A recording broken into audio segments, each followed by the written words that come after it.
Three, two, one.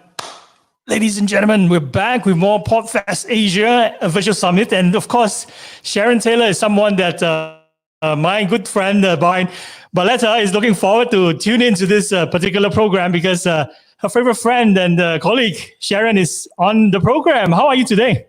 I'm great, thank you. That's very nice of Bryan. Thanks, Bryan, if you're watching. I think he's been looking forward to this since like a week ago. Yeah, so it's great to know that all the people in the industry basically knows one another, and we are all getting along quite fine with one another. So how long have you actually known Bryan for? I don't know. Time has no meaning in 2020, so a while. He's a great person to have in the industry, especially if he sounds profitable. So I'm looking forward to watching him tomorrow as well. That's fantastic, and I like the way that you put it. Time has no meaning in 2020, right? So we're definitely not going to dwell too much on the year that has passed, and maybe look forward to next year. But before that, maybe take stock of what happened, especially in terms of the insights and trends, and maybe some data that you can show us today. And we are all eager to look forward to your presentation. What do you have to share with us today? Yeah, so I thought I would go through a few things. For those that don't know, Omni Studio, so we are a podcast hosting provider, and we've been around in the industry for, years now. Started up in 2011. And so we've actually got quite a wealth of data, especially in Asia Pacific and Southeast Asia, given the kinds of clients that we host. And so I went trawling through all of that and tried to pull out some insights and some facts and some trends and maybe tie them back to tactics that I thought people could be interested in. So I thought we could go through maybe some numbers to start, if that makes sense. That's brilliant. Okay. The time is about, I think we're just about 3 minutes in. So you have 27 minutes to maybe cover as many slides as you have prepared for us. So please go ahead. No worries. Okay, time me. Go. All right. So we'll start with the numbers because I think that's the best place to start in a data presentation. So we looked back through all of our growth in the last we went back to 2016 and looked forward to year to date now, which is basically whole calendar year. And the headline is growth. Like Asia Pacific and Southeast Asia has always been pretty steady for us in terms of the number of downloads that it contributes. So it's always hovers around 15 to 18% of our total downloads as Omni Studio.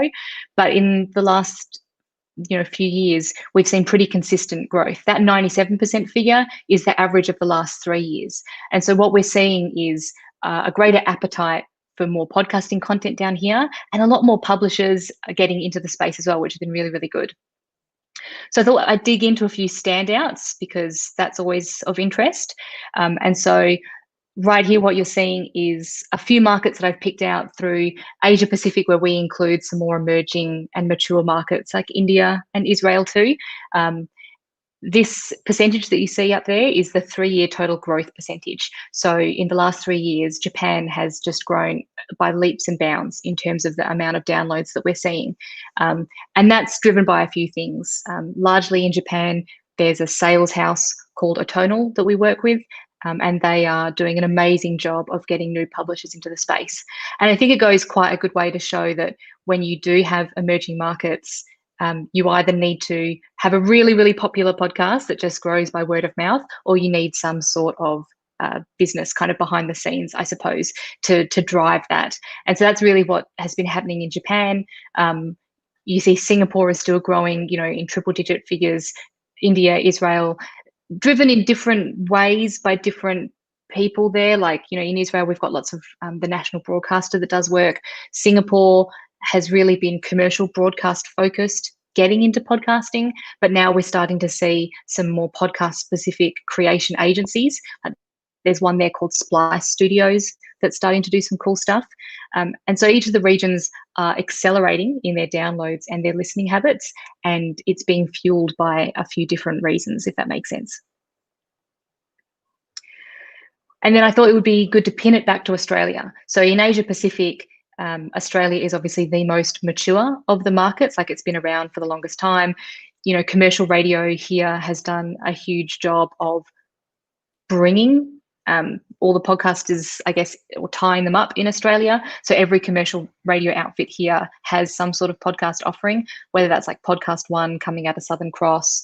Nova's got a podcast network. ARN does stuff with iHeartMedia down here.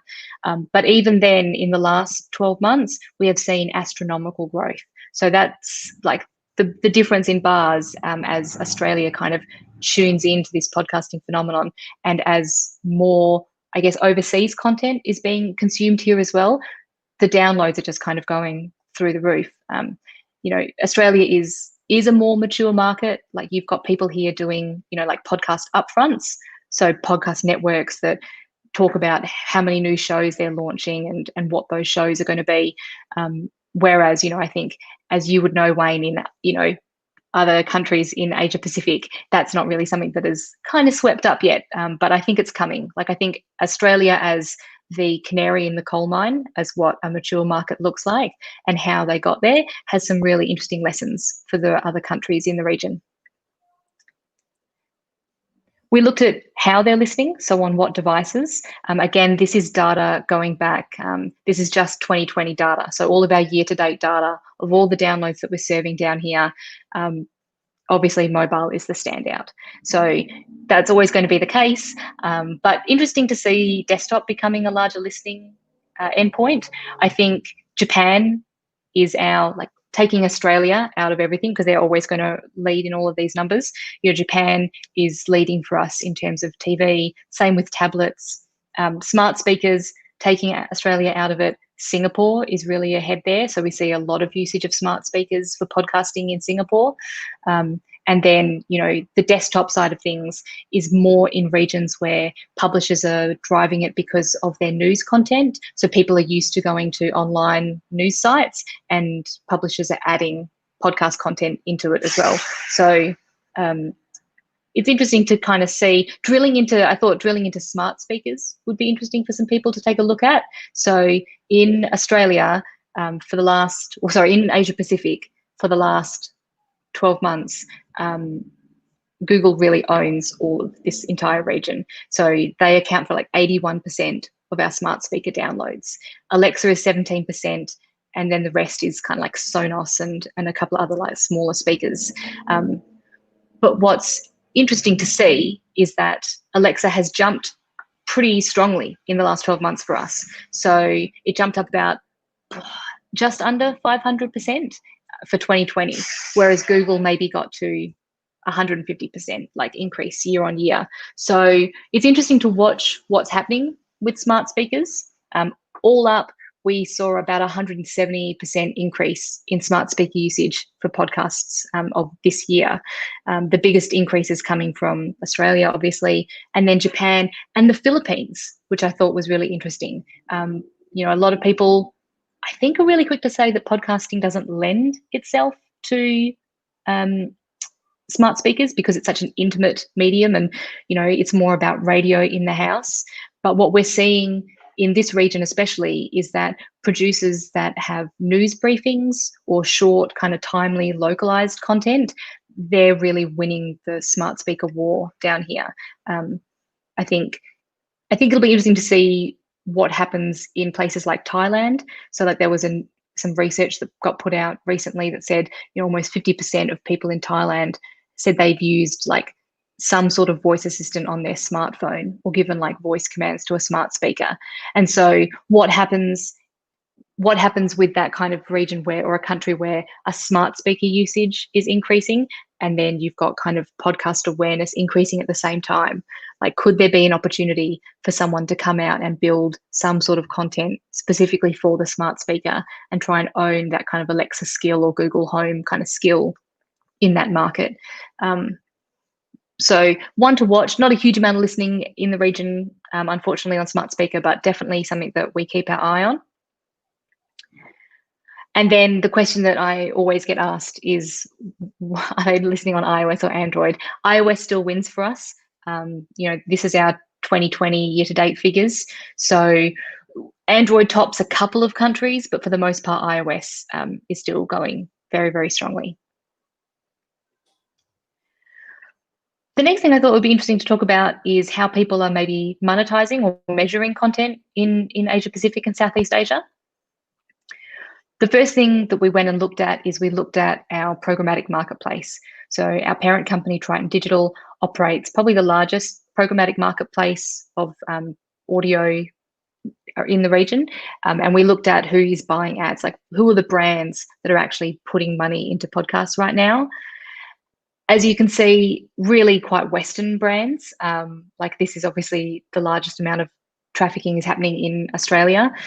It's interesting though, in emerging markets that, in Australia where maybe you can monetize something by a sales house that's established and people understand that whole direct response. Like I'm sure you've got, like you had Heather Osgood on earlier today, I saw, and so her experiences in selling ads for podcasts are a little bit different to programmatic.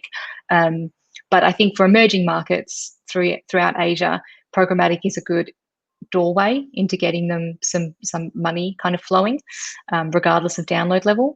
And it's working. Like the programmatic spend that we're seeing in the marketplace in the last 12 months comparative to like the months previous is like night and day. Like those are like, it's a testament to the region about how much extra growth there is down here in podcasting, how much interest, etc. So there are dollars flowing. So if you are, a podcaster or a network listening to this and you don't think there's ways to make money, there's definitely like enough. The tap is dripping at the moment. Like hopefully it turns into a flood soon and someone really cranks it up. But at the moment, we are seeing some really quite strong growth, which is really good. And then I thought it would be interesting to talk about measurement of podcasts. So it's all really good and well to say like we've got all this growth, but what does that actually mean? And again, tying it back to maybe Australia in the region as that more mature market and as an indication of what we think that we're going to see in the more emerging markets throughout Asia Pacific. We've got the Australian Podcast Ranker, which was a joint project between Triton Digital and Commercial Radio Australia, which I think, again, kind of talks towards the fact that to get a market kind of off the ground and really humming, you need someone to drive it. Like, I mean, otherwise, like what is the unity behind that market? Like where are the people going to go to for dollars or numbers and those types of things? And so what we do is put together monthly rankers. We list out the top performing networks and programs. I mentioned that a lot of shows in Australia are not so independent anymore. They really have found a network and found a home. And we're seeing that through other countries in the region as well. As Japan's got Pitpa and a few other different podcast networks that are starting up. And I think we're looking from the US to see what works, and then we're going to replicate that country to country down here. So it's been good. It's been good to get buyers interested in podcasting as well.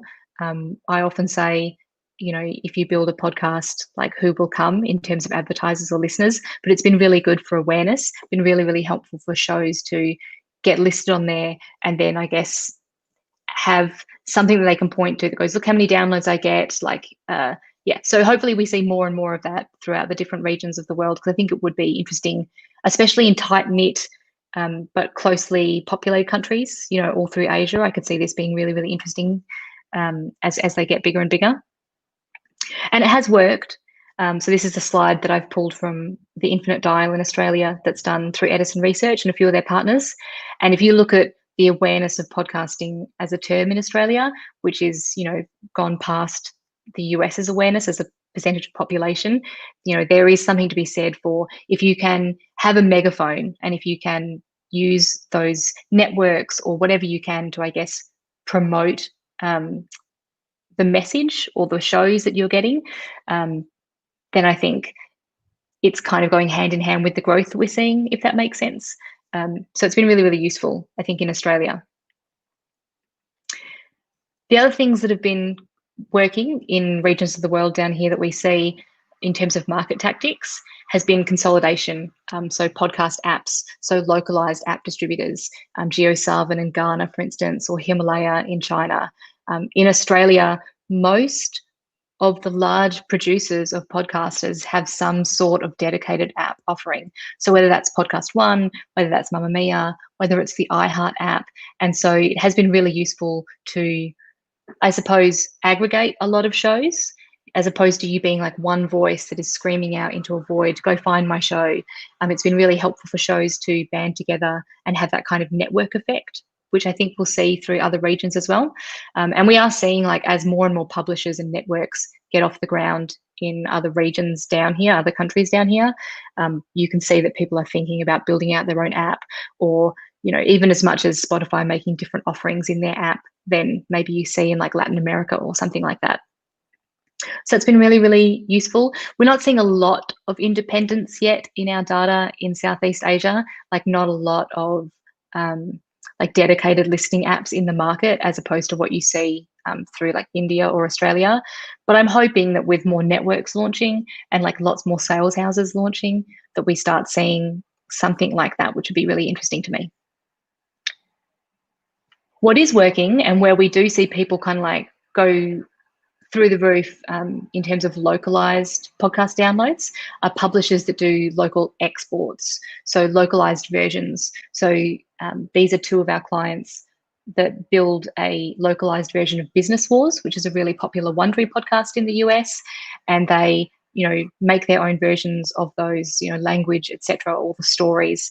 And so people that maybe are firing up shows, or networks that are firing up shows, and not really sure where to start, there's probably space in your territory to like own that and look at gaps that exist in that market, you know. So if you need more news podcasts, then you could do that. And if you don't, then like, why not talk to something that's really popular in the US and try and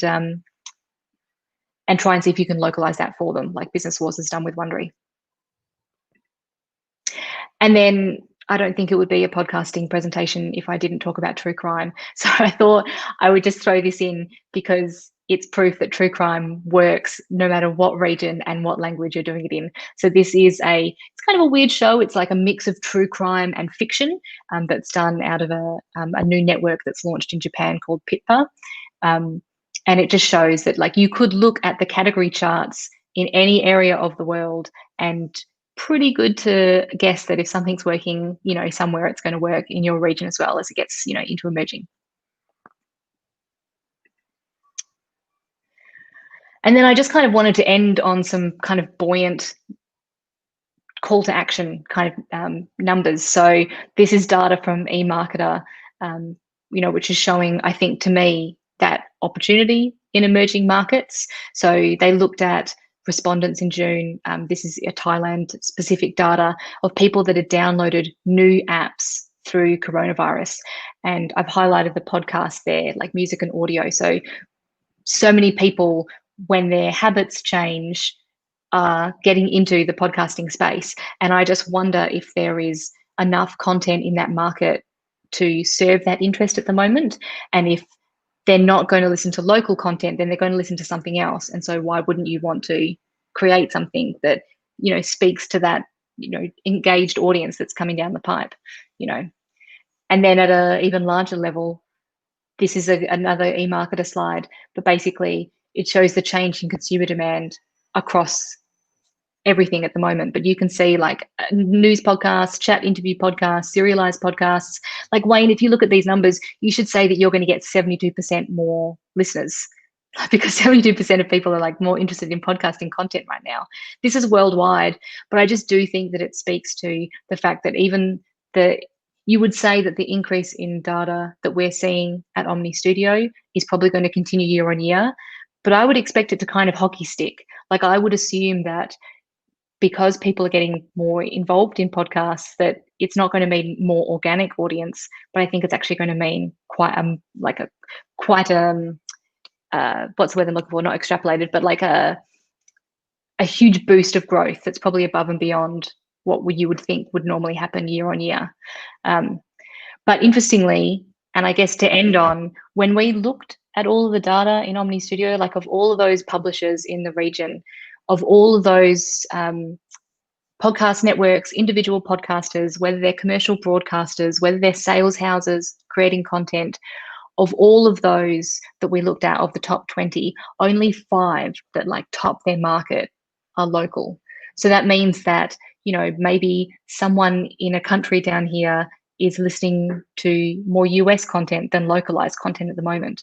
So what's really interesting to me is that the opportunity really does exist to fully own your market down here. Like you could become the Joe Rogan of Thailand. You could become, I don't know if that actually translates, but there is a huge, like Wayne, you could become Joe Rogan. That would be amazing. Wishful thinking. But I know that in Australia, right? Joe Rogan is not number one. Number one is surprise for the rest of us who are outside of Australia is Mark Fennell, right? I believe his podcast is really crushing it on the Australian charts. Yeah. Yep. He's doing really well. Mark Fennell's an interesting one. He came out of ABC and then that's the end anyway. He came out of ABC and now he's doing things like, I think he's with Audible at the moment, building out some independent shows. It's interesting in our region as well to see who's doing, like Australia is really compact, right? Like Australia has the ABC and then it's really hard for independent creators, I suppose, to get up and running without being part of the network effect. And so then I think what Mark Fennell's done in going to, I hope he's with Audible, otherwise I'm speaking out of school, but like with what he's done, like you can see that you need to be on a platform to kind of get extra market penetration. Whereas I don't know that that's the case right now for other places in Southeast Asia. Like I think that there's still the opportunity to, like we're seeing it in Latin America as well, like the groundswell movement. If you've got a popular enough show, you can become top of the charts without having to be attached to any kind of commercial entity.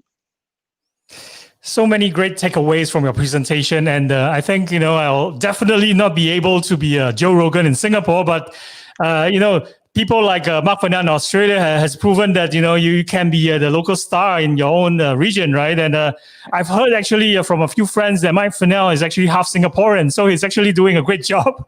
Oh, awesome. Cool.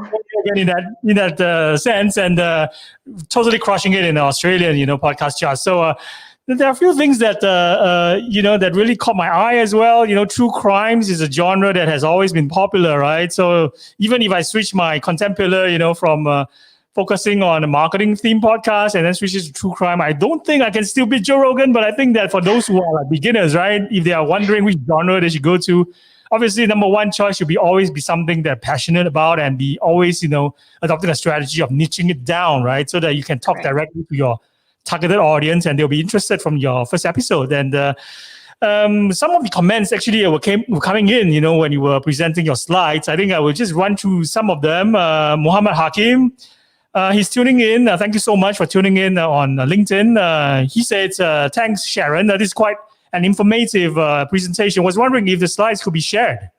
Yeah, sure. Yep. You can, I think my email was up there, or get me on LinkedIn, send me a message and I'm happy to share them out. So to Muhammad Hakim, just hit her up on LinkedIn, just search for Sharon Taylor and you'll be able to get your hands on that presentation slides. And Bryan, of course, a good friend, is tuning in, I think from Texas, right? I always get my geographic wrong. Yeah. She said that he would love to see what voice assistant activity on smartphones looks like in the region. And that's amazing to see Google's massive lead there. Any surprise, based on what you have gathered through the data collection that the Google is always leading, even in this space? Australia, well, I mean, I think the US Alexa kills it. Like, and arguably you could assume that Alexa is going to be number one in every region because of that. Australia was a little bit different, like because back when smart speakers launched, I don't think even like Amazon Prime was a thing down here yet. Like, and so there wasn't that, we're not synonymous here with Alexa or with Amazon. And so I think that was a big part of it. Also, the radio networks down here did massive promotions with Google Homes. I think one supermarket chain gave away a Google Home with every purchase over $50 for a time. And so they really just flooded the market. Like they just did a really good job of getting first to market. But as for the utility of them, I think that's where Amazon and Google are going to fight a little bit, because Amazon is about skills and it's about purchase behavior. Google is more about information and knowledge. And I think as Amazon and Google battle it out with their podcast strategy around the world, and again, Google is more about information, Amazon is more about buying, I suppose, and now, with the music and the podcast and advertising. And so it'll be interesting to see how that shapes the smart speaker usage down here as well. But yeah, Google's got a massive head start. It's it'll be interesting to see. We got one guy that works for us that has 8 Google Homes in his home. So maybe next year someone will give him an Alexa, and that'll be the first of his inaugural collection of Alexas. Fantastic. It's always great to have like different smart speakers at home, right? I've always, held back in terms of not purchasing my smart speaker until quite recently. Is because I always complain about the sound quality. Like there's not enough low ends and bass behind it. So it's like I don't just listen to audio, which is basically podcast content, but of course music as well, right? But these days they have improved by leaps and bounds. I think Google is also partnering with many other manufacturers or leaders in the field of audio equipment, like I think Harman Kardon. I think you mentioned about Sonos as well. So those speakers sound really fantastic, and it's like for the person or the purchaser or the consumption of huge content, right? The consumer will definitely be looking at the speakers that sound great, has all these smart speaking voice assistant capability built in. And of course, more people will be upgrading. And once they upgrade their old analog or even like Bluetooth speakers that has no such capabilities, we'll see more people actually discovering podcasts. I think that's going to be a big win for the industry.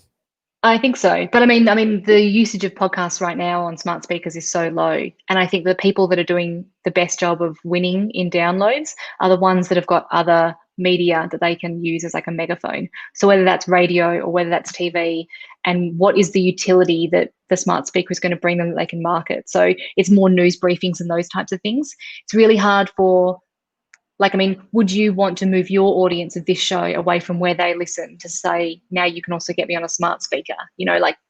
There's programming decisions that need to come from the podcast or the producer first to see where it is. Because you can't search on a speaker.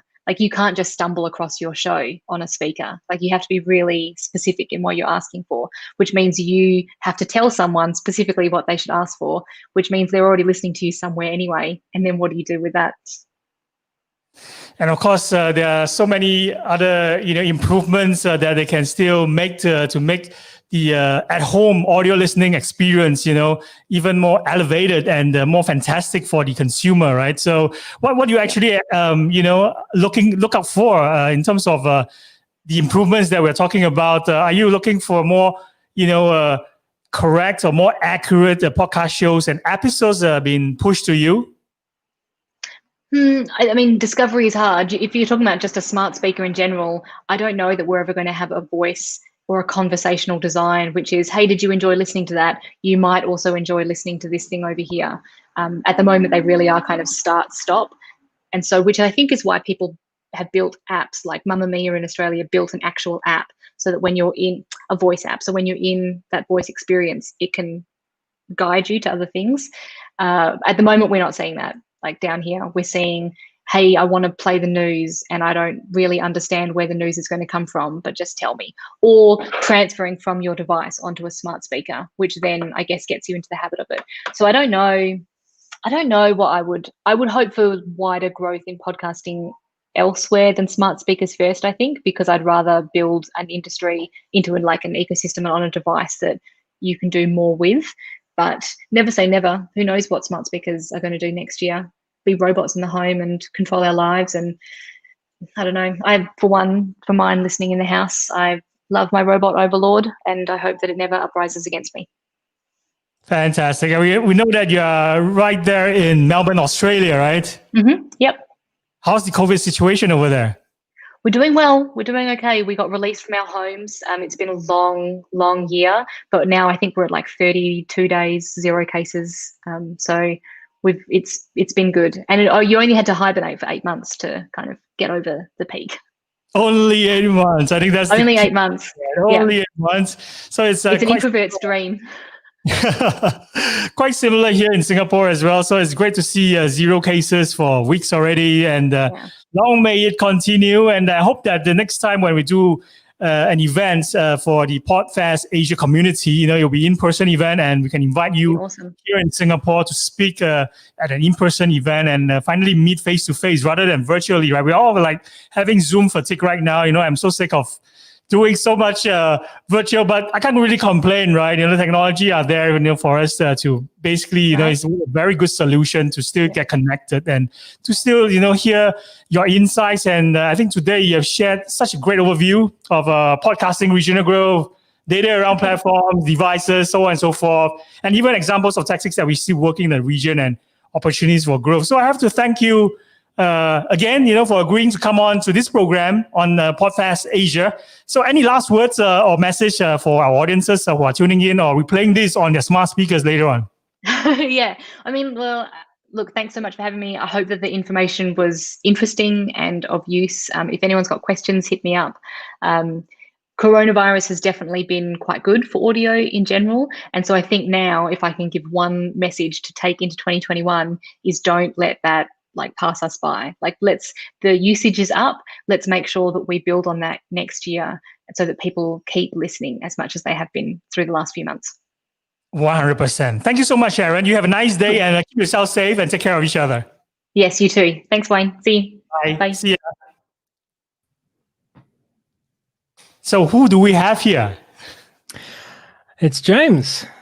James, how are you doing, James? Good one. How are you? I'm great. I've been streaming since 6 a.m. in Singapore this morning before sunrise. And then I see, suddenly the sun I was staring right at the sun at around 8, took a break, had my breakfast. Now I'm back in action again. So what time is it over there? Are you also in Melbourne? Yes, I am. I am in Melbourne. It's 2 p.m. in the afternoon. So beautiful sunny day. So we're doing well. So glad to have you come on to this program. And of course, James Parkinson is an award-winning podcast producer. I love it when, our guests always have that word award-winning in front of their title. So it's like such an honor and privilege. And we are here, to maybe get you to share some of, your tips and tricks, your advice as well, how to make great podcasts, storytelling especially. But before we start, right, we have to talk about your most recent Apple #1 podcast, which is Gameplay. Am I right? Correct. Yeah. So Gameplay is a documentary storytelling podcast all about video games, telling stories from the history of games through to kind of personal narratives as well, really spanning the vast world of games themselves and everything they've got to offer. So, we've been, the show launched in October. And it's been doing really well. The reception from everyone has been really amazing so far, and wonderful feedback from people. We're starting to build a really passionate following and a really great community that's rising up around the show. So still a long way to go, but the early signs are really positive, and it's been a lot of fun so far. So I definitely have to ask you, why do you think that your podcast Gameplay, right, has taken off, so rapidly? Is it because it's resonating with people who are working from home, or they're stuck at home, during lockdown, and they're spending more time on gaming than ever before? Or is it because of some other hit shows or documentaries on other platforms like Netflix? I think recently there's one that I caught, which is about gaming. Yeah. That basically tracks a history of how gaming became so popular, especially in the early 80s, right? From the Ataris to the Nintendo Entertainment System to the Segas. So do you think that they contribute to the success of these podcasts? I think it's a mixture of both of those kind of factors. Look, gaming has had a really great year. Obviously, manufacturing and things has been impacted, and the new consoles, there's definitely less of them about and that kind of thing. But I think in general, people have been in lockdown. People have been staying indoors more, staying safe, staying home.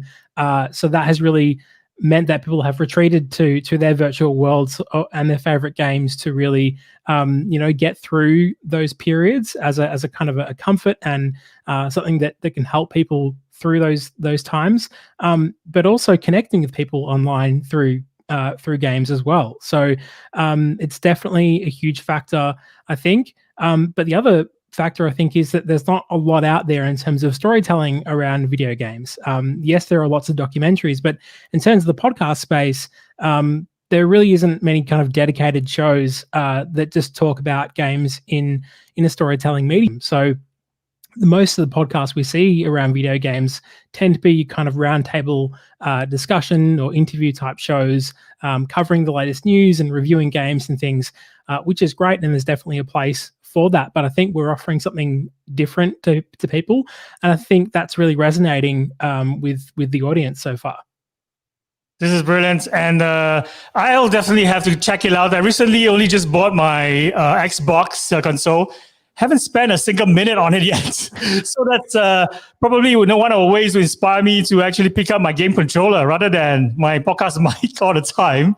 And Sure. sometimes, what I hear from my smart speakers inspire me to do the things for that week. Like either check out a show or read up a book or maybe research on a particular guest that I hope to invite on my podcast, for example. It's through podcast episodes that I listen to that are made by other people. So do you have a list or maybe a top 3 podcasts that really get you inspired as well in terms of maybe influencing how you actually make podcasts or you actually use as inspiration for sources? Yeah, look, I think there's definitely a lot of shows that have inspired me throughout my kind of time doing podcasts, and particularly the storytelling, documentary style elements of that, which I've been doing for a few years now. Look, the number one show that I can kind of point to is 99% Invisible by Roman Mars, which is just an incredible show that most people will know that delves into design and the built world and all those kind of small stories that you don't expect from kind of everyday things, and lots of kind of layers behind those stories as well. So that's definitely a huge influence. What else?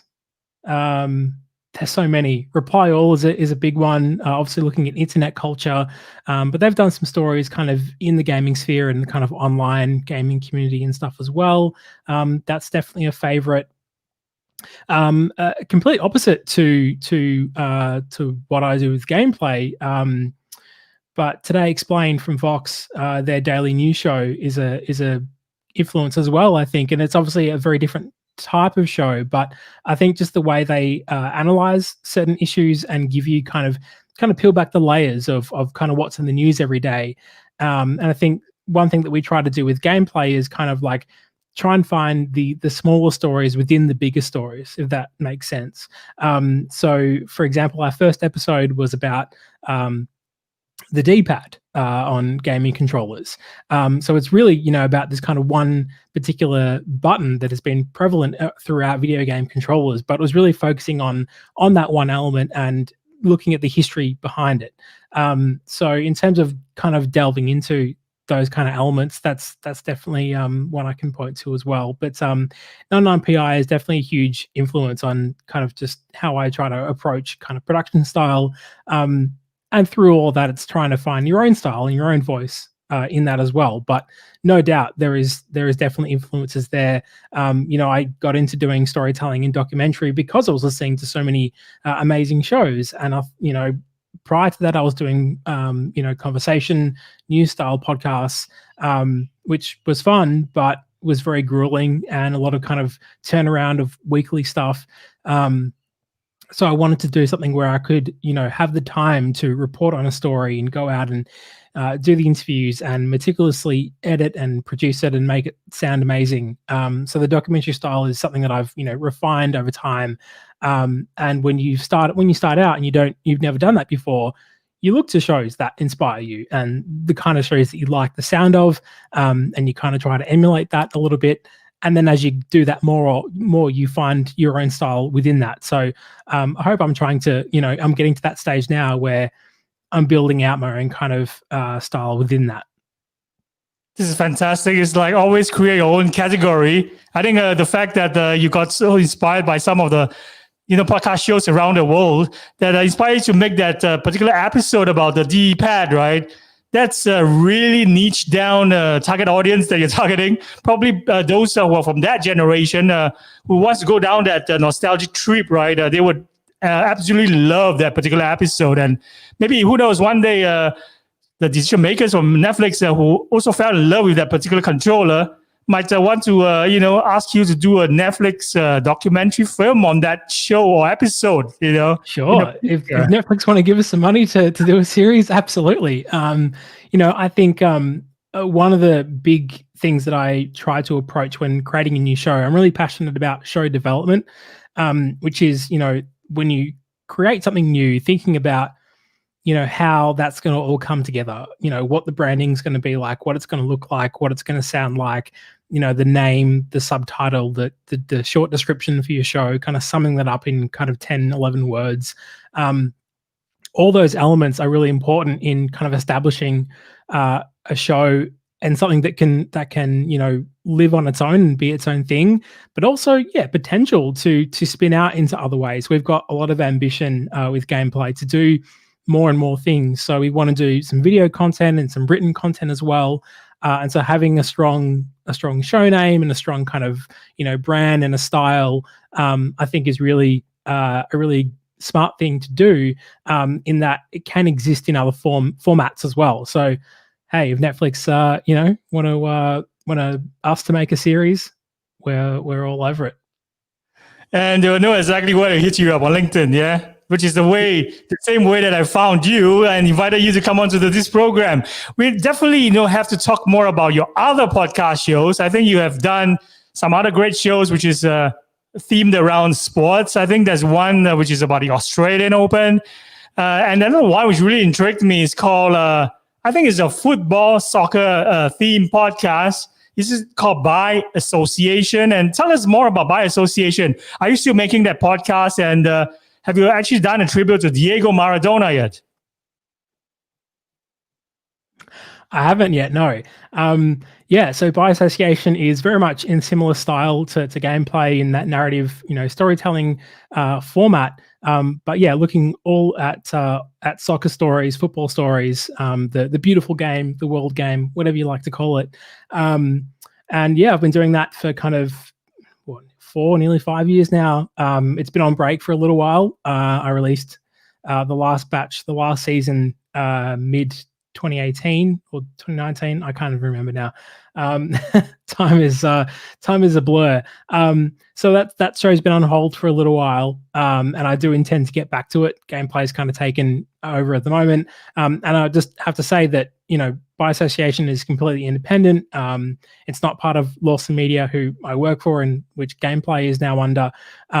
So that's completely a side project and a hobby. So I just haven't got back to it because other things have taken precedence, but taken priority. But I really wanted to tell stories around sports and around football that don't get told in the kind of typical 24-hour news cycle that you get with sports. It's relentless. It's always happening. There's always something going on, and there are a lot of shows that talk about the latest news and scores and transfers and results and all that kind of stuff. But I wanted to get beneath that and look at more human stories. I think that's what really fascinates me, is looking at the human stories around different passions that I have. So obviously one is now gaming, but definitely sports and football particularly is something that I'm really passionate about. So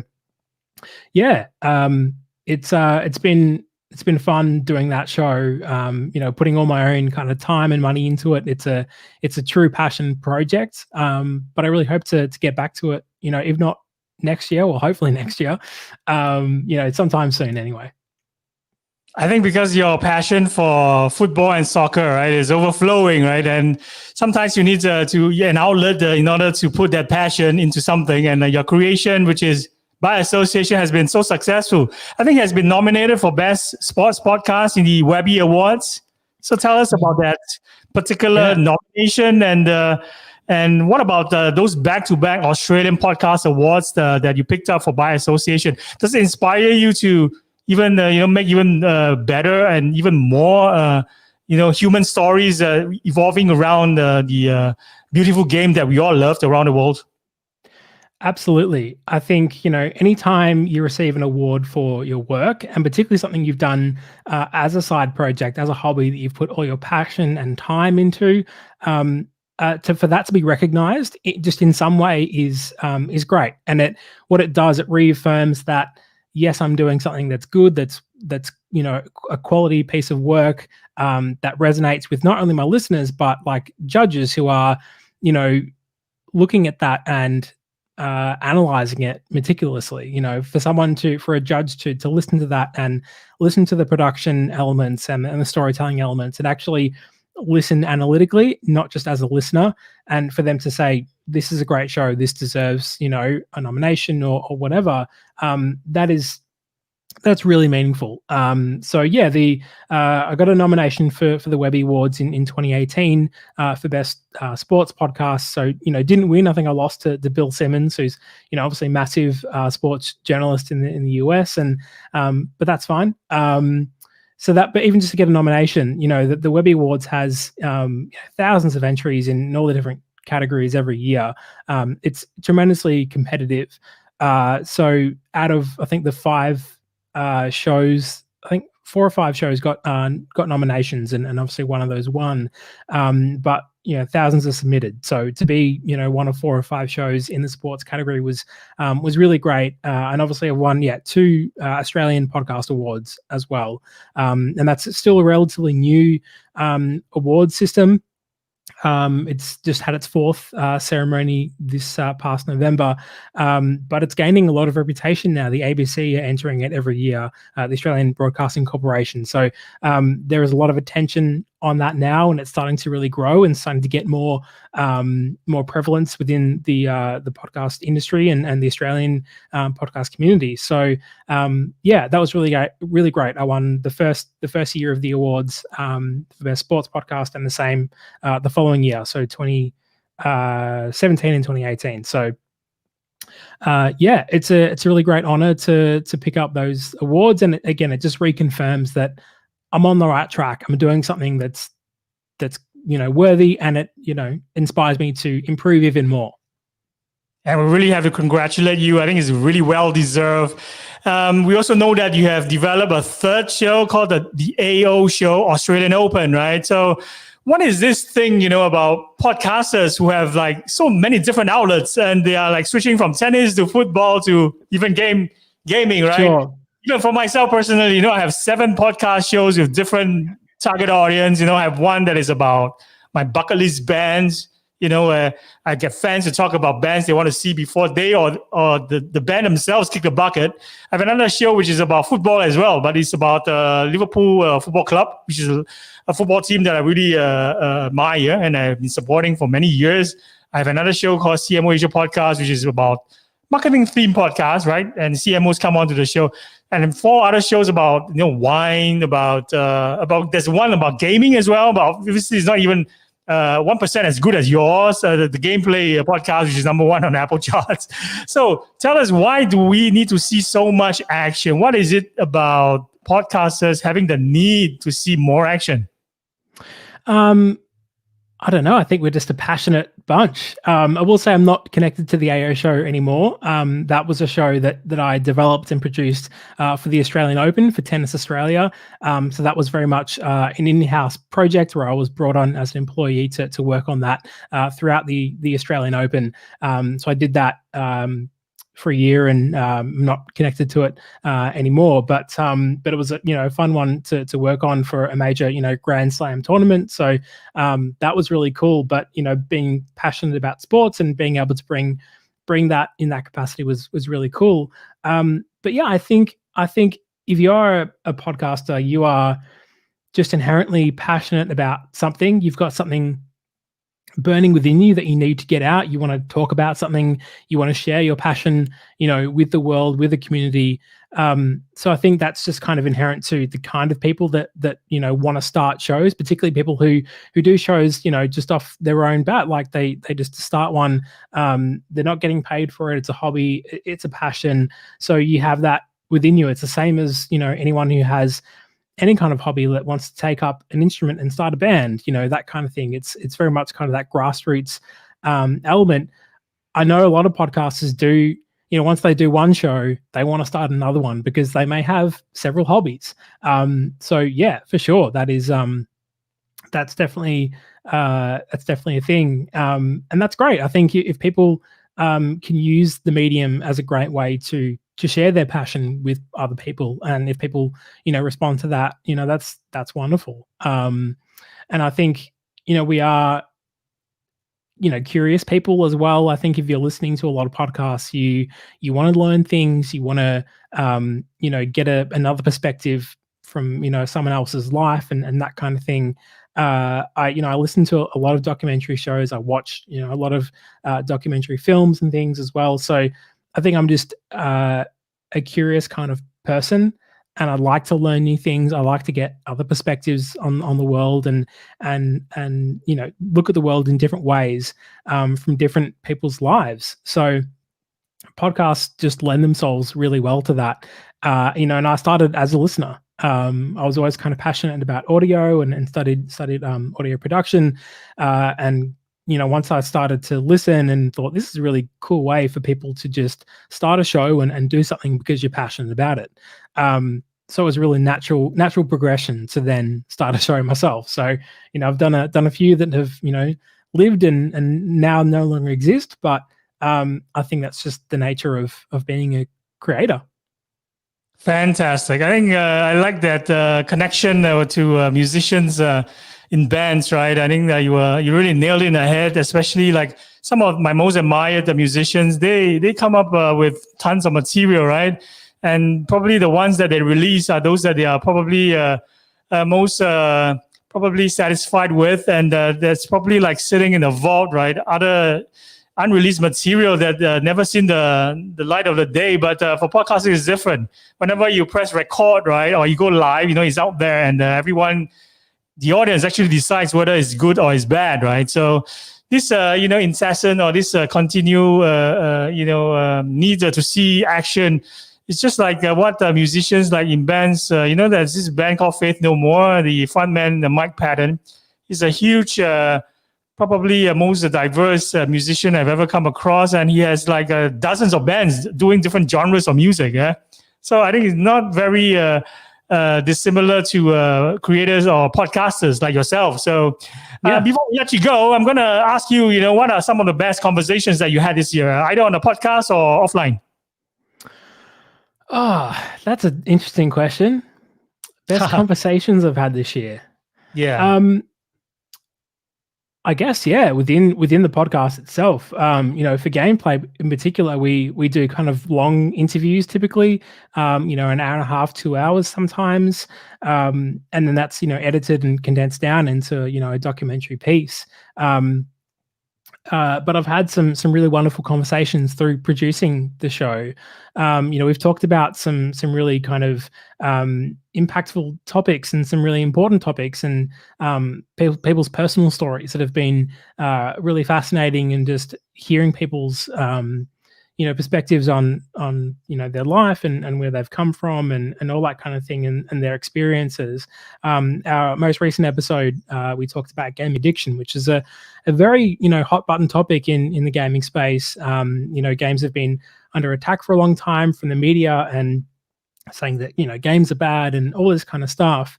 But I spoke to this guy Cam Adair, who has a really powerful story. He was addicted to gaming as a teenager and a young man in his early 20s, and got to the point of rock bottom, and managed to get out of it and save his life. And now he's working to help other people who have similar problems, and he's really turned his life around, and now doing so many positive things for people. So that was a really powerful story, and there's so much that doesn't make it from those interviews into the final piece of an episode.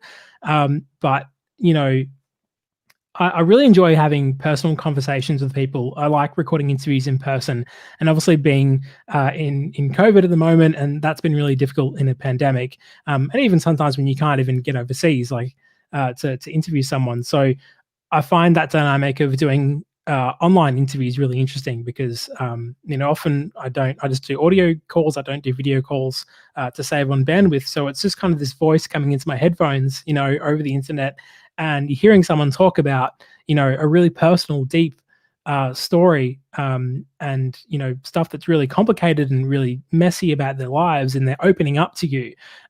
They're the kind of conversations that I really value. That's for someone to trust me with their personal story, to put it all out there, and trust me to produce that and edit it and put it together for our audience is really great. So I totally enjoy just being able to get to know people and their lives through this medium.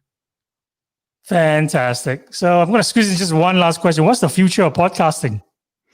Oh, that's a broad question. Look, I think, the medium is growing so much year after year. That's only going to continue. It's a steady growth. It's not, the hockey stick growth. It's always a slow progression. I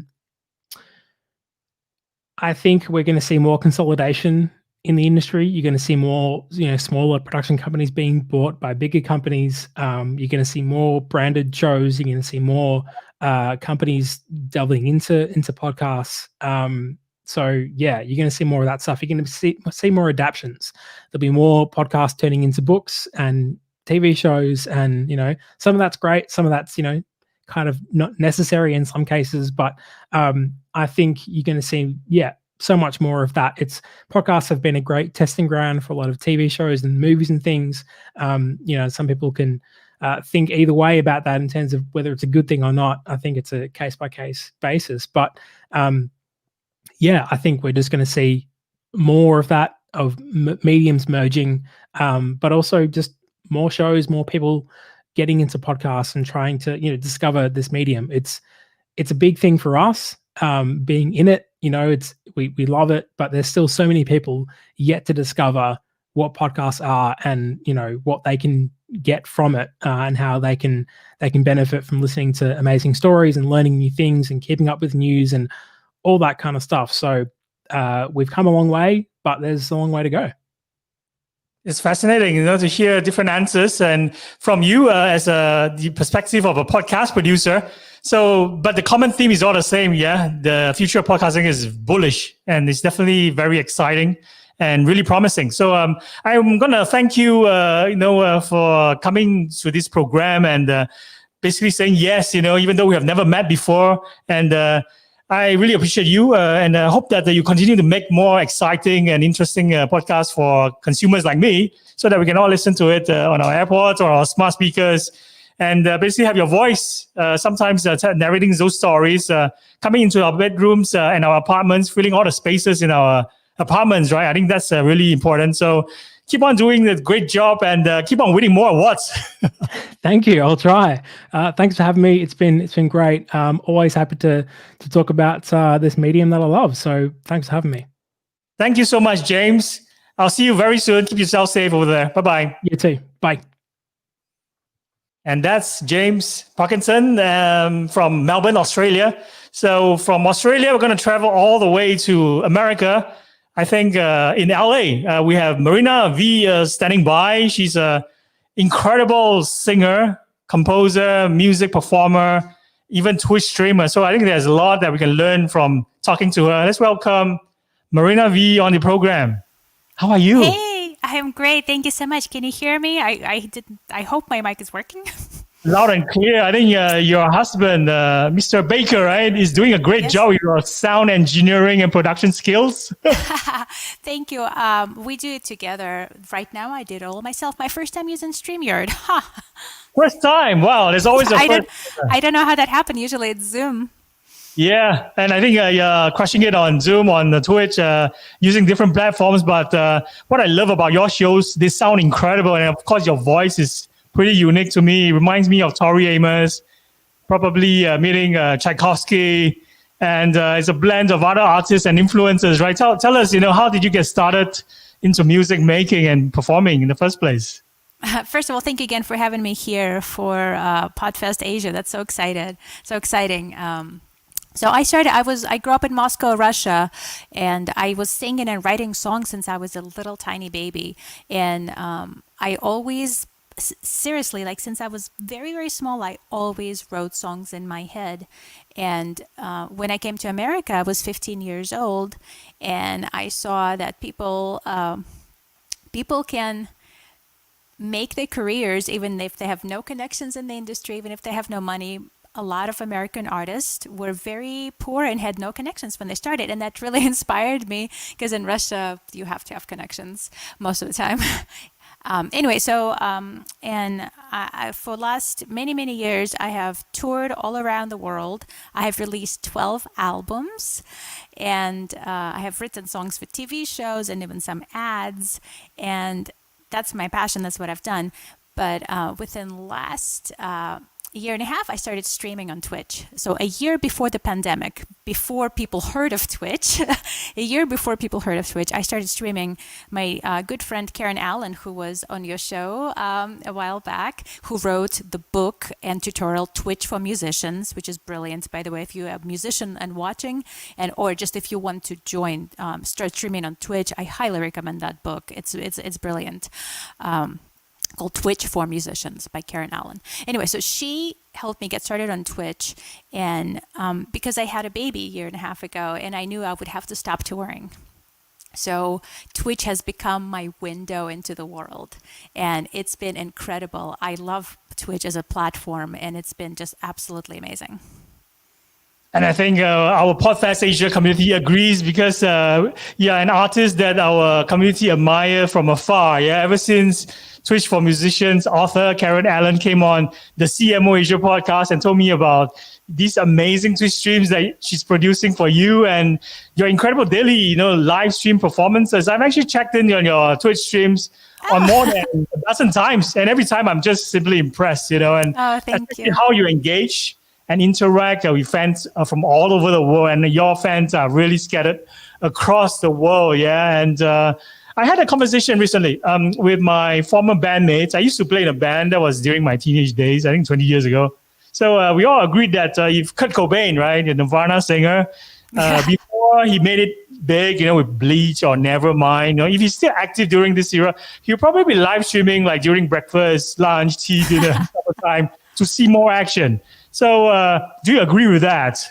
Absolutely. I would say most musicians who love performing, especially now in the middle of pandemic when they can't perform in the real world, the people from the past, like the Beatles, John Lennon behind me, he would be probably on Twitch performing, because it's a great way not only to perform in the middle of pandemic, but also to really so easily from your own room.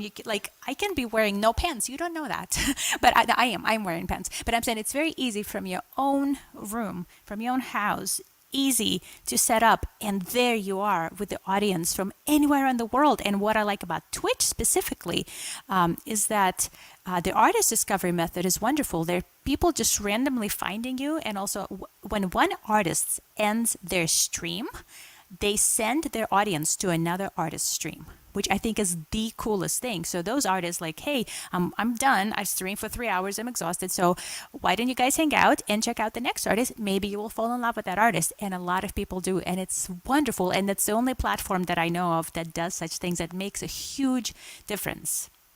That's amazing. It's like a very huge sense of belonging and community and taking care of one another, right? So it's like giving a shout out or asking another artist to take over and ask your audience to actually join the other stream. I think that's one way to actually raise the tide and lift our boats and help one another. So that's what Absolutely. I really love about technology and this thing called community. So my next question to you would definitely be about the topic, including how to turn podcasts, for example. I'm a podcaster. You're a content creator who's crushing it on Twitch. So I think you're a better person to advise me on how to crush it on Twitch channel. I have a podcast, but if I want to actually translate or, do something similar to what you're doing and actually produce my podcast or even simultaneously stream it on Twitch, how do I make that particular Twitch channel a success? Well, I think you just do exactly the thing you do in the audio, but in the video format. And you will have to, it's hard to say how the audience will react to the video part, because I see interesting correlation, because there's only certain part of people would watch a thing. I know some people like listen to podcasts while they're like exercising or walking or going to work or doing something. It's different when you have to watch something. So I noticed out of all the fans that they know and love me over the years, only a small percentage of them actually have become my hardcore audience on Twitch. So you will probably have some overlap, but you'll have to have new audience probably who will discover you on Twitch. Just do what you do. Just and you if you browse on Twitch, people do anything. They like everything in the world. It can be on Twitch. It can look any way you want it to be. It's totally up to you. And if you feel passionate about what you do, and if you're good at what you do, people will find you. And I honestly believe that. It doesn't really matter what you look like, what's behind you. You know, it doesn't even matter what gear you use. Of course, it's nice that it's professional and you're good and it looks good. But if you're passionate, if you're good, people will connect. They'll find you and they'll stay with you. And it's wonderful. I'm so excited that you're gonna go stream on Twitch. That's really good advice, because it's something like taking a plunge into the unknown, right? Twitch is definitely unknown for those who are more used to either staying behind a camera or maybe just doing audio podcasts. So it's probably a channel that is still very experimental at this stage. But I've actually checked out a few podcasters who are basically seeing more action in the Just Chatting channel on Twitch. Mm-hmm. And it seems to be quite interesting. And it reminds me of something that is quite similar to this format, where you have conversations, 2 screens, and then basically conversation, if it's interesting, people will then maybe stay. If there is uninteresting, maybe within the first 10 seconds, they will tune out, right? So it's always important to be like hard-hitting and maybe show up with our first hit, during the first 5 minutes, which is what a lot of musicians do. Do you do the same as well? Yeah, I you know what? It's really different. People tune in at different times. So I just do what I do because I can't really, like it's not like a normal show when you start in the first minute, you have to hit them with a hit, right? Or something like that. People tune in and out. So throughout the show, it varies. So I just do what I do and let the universe, takes its course, because I can't really, and in my case, my audience decides everything I perform. I have a large song list from which they can select. So I have no choice. I mean, I have a little bit of a choice, but overall, they choose everything I perform. So it might be my least popular song and somebody stumbles and I'm playing something very different. They might hate it, but so what? I can play only my hits, So, but I was saying, you were talking about taking that plunge into the video. When you first started your podcast, you took a plunge into the podcast world. This is it's the same thing, just with video. So my biggest thing, the funniest thing, because you have to read comments, right, while you are talking. So you have to multitask and not look like totally scared, because when you're looking at the comment, you need to make sure you look not crazy while you're reading. To me, that was the biggest challenge, because normally I just perform and talk. And now I read, I click, I do like those other things. And you have to just maybe first few times invite your friends and just practice. Seriously.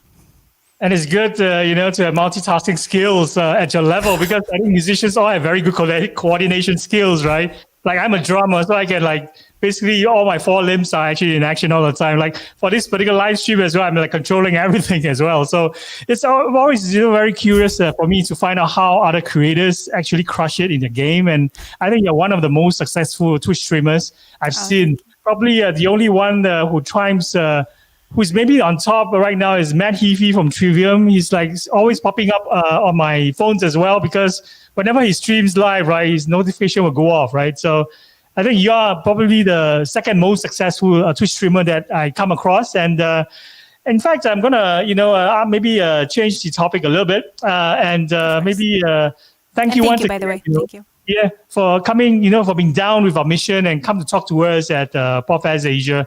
We have a lot of superb podcasters, content creators, and podcasting industry types at this particular event, but none of them are from Russia, which, you're from Russia. So it's really an absolute honor and thrill, when you reply yes on my Facebook Messenger. So maybe tell us more about your hometown in Russia. We know that now that you're based in LA, right? And with the pandemic, traveling is no longer possible. Do you still see your family a lot now that, touring in Europe is no longer possible and you're so far away from home? Well, I used to go to Russia before. Well, I had a baby 1.5 years ago. So before the baby, I used to go to. I'm from Moscow. I used to go to Moscow twice a year, and sometimes even 3, even 4 times a year, because my dad and my brother are there. My dad just died actually, but it's a very sad story. Sorry to hear but that. Thank you. What's your dad's name? During the pandemic. So, What is your dad's name? Gennady. Gennady. All right. Wow, you pronounce it so well. So yeah, back to the topic about being so far away from your family. When do you expect to see your other friends and family in back in Moscow again? Do you do a lot of Zoom sessions with them during this time? I use WhatsApp all the time with my brother, and we do WhatsApp. And my mom lives in Australia, so I WhatsApp with my mom in Australia. I do a lot all the time. Whenever the pandemic is over, so I'll go to Moscow. I miss it so much. And one thing about, because I speak Russian, of course, and English, during my Twitch streams, random Russian people pop in, and I end up speaking some Russian, some English, and it's amazing how just international those things are. I just love it. It's so random and it's cool. Oh yeah. Talking about the international thing. Have you actually played in Asia before, specifically Singapore, where I'm based? No, I have never played in Singapore. I'm friends with one artist from Singapore. I don't know if you know Corinne May.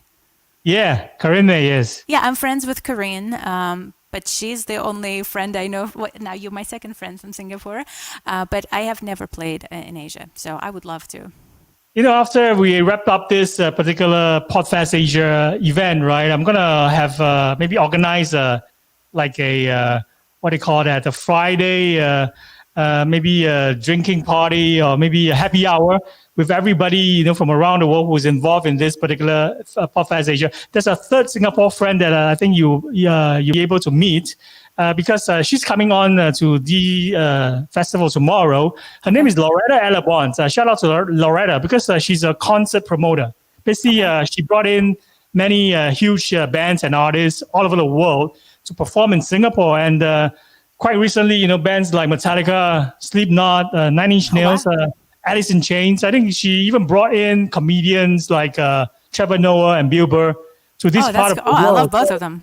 I think the two of you should meet, and actually exchange contact because I think once she checked out your Twitch streams as well, she'll be very impressed by what you can do on your instruments. And maybe now is a good time for us to listen into some of your songs. I understand that one of your biggest hit is, let me try to recall, is it called Born to the Stars? Yes. It's a song about never giving up on your dreams, right? Are you able to play that live for us? Yeah, I can play it. You know what? I'm going to try to switch to different cameras so you can see me. Otherwise, it will just my head floating. Can you see this right now? Awesome, yeah. All right. It works. All right, so are you ready? All right, this is a song called Born to the Stars from my album, Born to the Stars. I don't know, you can't see it.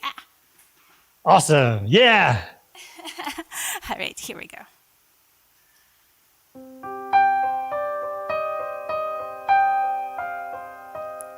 We are born to the stars. We are never to stop, never to stop. We are the only chance we've got.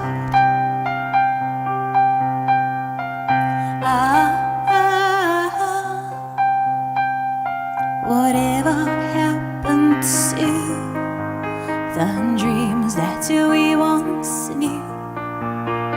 Whatever happened to us? Did we grow up too fast? Well, I don't wanna be whatever they decided for me, and I don't wanna feel the way it's making me feel.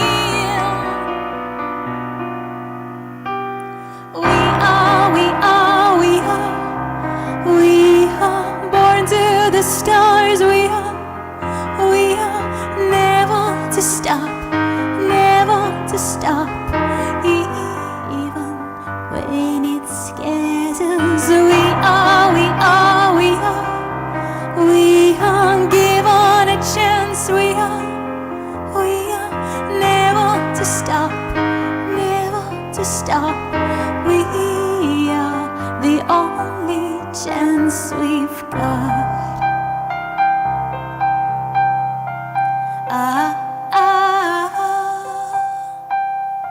Whatever happened to the brave and beautiful? Whatever happened to us? Did we grow up too fast? Well, I don't wanna be the sensible version of me, and I don't wanna feel the way it's making me feel. We are born to the stars. We are never to stop, never to stop, even when it scares us. We are given a chance. We are never to stop, never to stop. We are the only chance we've got.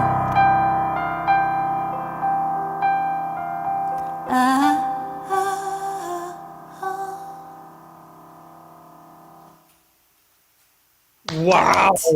I could really hear the Tori Amos, the Beatles, and Tchaikovsky. Now I completely understand, why you have been described, as someone who sound like those three artists, famous artists. And I have to say, I always promote this PodFest Asia event, as our all-star lineup of speakers and, of course, content creators like you, right? But I think you truly brought the stars to this show. And you're born to be a star. Oh, well, thank you so much, Wayne. I really appreciate it. Thank you so much.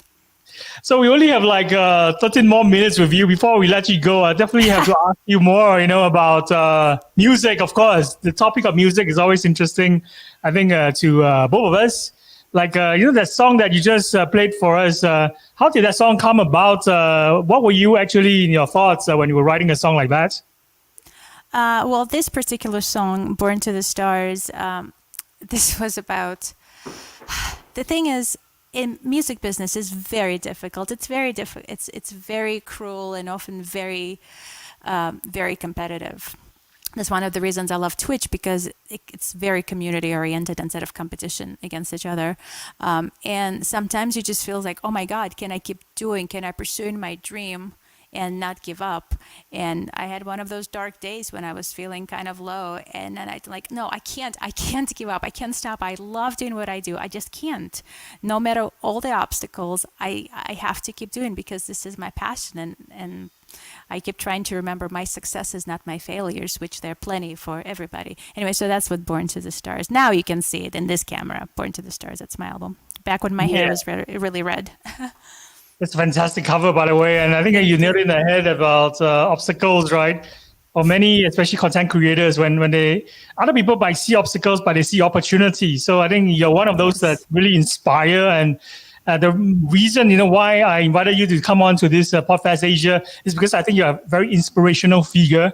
And I could tell, from the music and the emotions that you put into your performance, and how you actually perform the song and interact with your fans. You're truly a star in the making. And of course, before we let you go, I definitely have to ask you, what are the 3 desert island discs that you'll bring?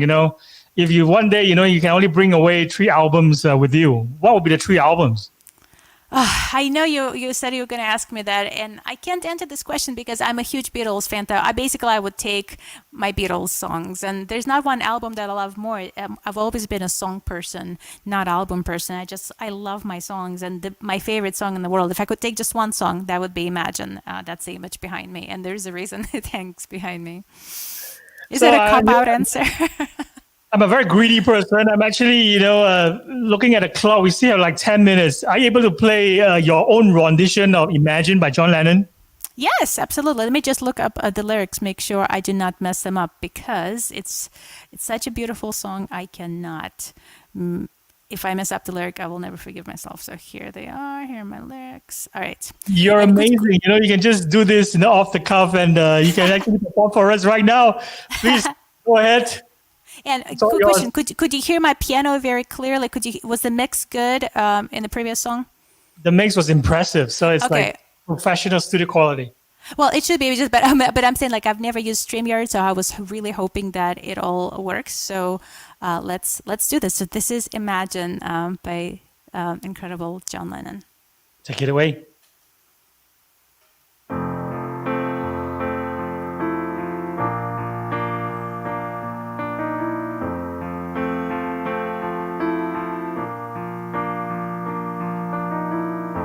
Imagine there's no heaven. It's easy if you try. No hell below us. Above us only sky. Imagine all the people living for today. Imagine there's no countries. It isn't hard to do. Nothing to kill or die for, and no religion too. Imagine all the people living life in peace. You may say I'm a dreamer, but I'm not the only one. I hope someday you'll join us, and the world will be as one. Imagine no possessions. I wonder if you can.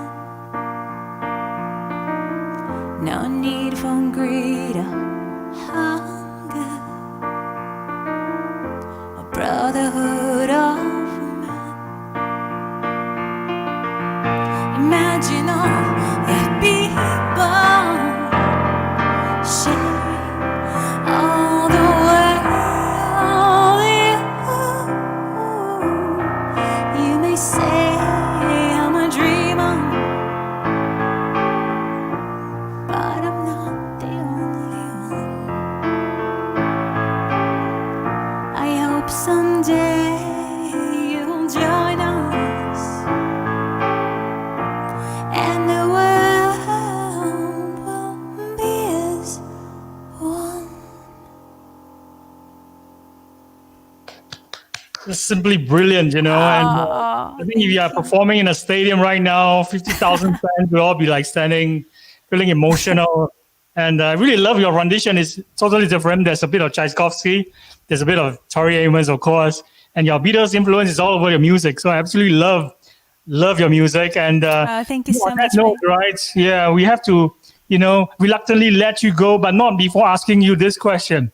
What course. advice, would you give to someone who wants to do music, or who wants to do podcasting, or who wants to put out content? Your answer will help someone in our PodFest Asia community who is undecided, not confident, or a beginner podcaster, or someone who hasn't started, pressing record, go live, or upload a single content yet. Yeah, thank you for asking the question. And I think it's very normal to feel discouraged and unsure and worried and very scared when you're starting. And everybody, just remember, every person who is successful now started feeling exactly the same way at the beginning. And it's normal. Just you have to take a breath and just do the best you can. Practice a lot. Make sure you're good. Don't immediately put out content that you think sucks. I mean, make sure you're proud of what you're doing. And if you're truly good, you have to, be honest with yourself. If you can't sing, maybe you shouldn't sing. Or maybe if you can't sing, maybe you should take a lot of lessons and learn to sing. And I think with hard work and true passion, you can get a lot of stuff done. And we're so lucky we live in this age right now. We have amazing tools at our disposal. Like, look what we're doing right now, this amazing festival. We're doing it like this. And then we can stream on Twitch. We can record so easily. And you can keep trying and trying. And then you get good. You have to just keep trying and believe in yourself. Ask your friends. You have to just start small and try your best, truly your best. Don't be lazy. It's easy to be lazy. Everybody who you probably admire, who I admire, everybody who's successful, they have worked really, really hard and really are good at what they do. And I think that's important to remember. It's almost never easy. I mean, occasionally somehow somebody blows up quickly for whatever reason, but usually it's a lot of work and a lot of passion behind it. Just follow your passion and work hard. And be nice to people. I think it's very important to be also nice to people. Fantastic. And is that okay for an advice? Well, it's great advice. And on that note, I think this is a perfect way to sign off from this program. You've been amazing. Your performances are great. I wish I could see you live in person, perform in Singapore at our Singapore. Maybe someday we can do that. Exactly. I think that would be an awesome day. And I think do stick around maybe tomorrow at the end of the PodFest. I will send you an invite. So we'll have a happy hour and do meet the Lauretta Alabons, the concert promoter. And let's see whether it's possible, once this pandemic is truly over, we can actually see you in the flesh and perform right here in Singapore for our PodFest 80 audience. Yeah. I would love that. Thank you so much, Wayne. Thank you for having me. And if some people are watching, make sure to say hi. I'm on all the socials, and everything is at my website, marinav.com. And that's my Twitch. It's right there on the screen. Twitch at twitch.tv, Marina V Music. So is this the correct URL? Yes, correct. So let's send our audience there immediately, after we take a break for this PodFest Asia. When is your next stream, by the way? It's tomorrow. It's actually my birthday concert tomorrow. So that'll be fun. Happy birthday in advance. And I hope that you have a wonderful celebration with your loved ones, with your baby. I've seen photographs of that on your Instagram and Facebook. And of course, send our regards from PodFest Asia community to your husband, Mr. Tim Baker, right? Did I get his name correct? Nick Baker, yeah. Nick Baker, okay. Nick Baker, yeah. I always try to remember names, but getting old. It's all right. Please keep yourself. You're so old. You're so old, ancient. Anyway, you're so sweet. Thank you so much for having me, and thank you to everybody who is listening in the audience, and thank you to my dear friend Karen Allen, who brought me to Twitch. Check out Twitch for Musicians, a great book. Actually, it's not only for musicians. Any podcasters would actually benefit from all of the tools that she has in there. Fantastic. Right, thank you so much. Really appreciate it. Thank you for having me for us. Thanks, Marina. Bye-bye. Bye. See ya. Bye-bye. Bye. So, ladies and gentlemen, that's Marina V. And I think it's really a great honor and privilege to have her grace our inaugural event. And we are, probably feeling a little bit touched and emotional, because of how she put into words how, she overcome obstacles and she sees opportunity when others see obstacles, of course. And with all these tools that are at our disposal, right? There's no reason for content creators or podcasters, who are undecided to actually dive into the world of podcasting or to make music if music is your passion. And let's welcome our next guest. I think we are just hitting 12 noon and just the right exact time for my good friend from Japan, who's actually based in Singapore right now, to come on to the program. And his name is Takatoshi Shibayama. How are you? Can you hear me? Yeah, I can hear you. Fantastic. So everything works okay on your end, right? And I see you have a little violin right next to you. It's a cello. It's a cello. Are you going to perform for us as well? No, not after that, especially. It's like, how do you top that off, right? Marina V is so amazing and exceptional. But of course, I think you have different sides as well. You're not just a podcaster who's really crushing it with your ethic, should I say, ethical blockchain theme podcast. Tell us about your podcast. Yeah, well, it's not just about blockchain, but well, it's about how do we create a better future by challenging the norms, and that is the slogan for my podcast. And I've been in the finance industry for about 18 years, and I started this blockchain company 2 years ago.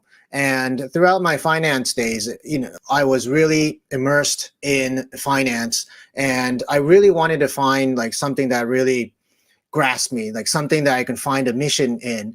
And when I found that a lot of the people in that industry, and then I'm not generalizing, but I found a lot of people who don't have that ethical or moral guiding principle to build out a better world through finance. And they were just doing it because they thought there was a lot of money in it. They like, investing. I mean, that's fine. That's all fine. But, I just thought that as industries grow bigger, and that could be for countries, or it could be for companies, or it can be for your own personal growth as well, is that once you start to mature, you start to lose that mission in life, And I found that also in the technology space, is that a lot of people are really excited about AI, blockchain, and IoT and all these things.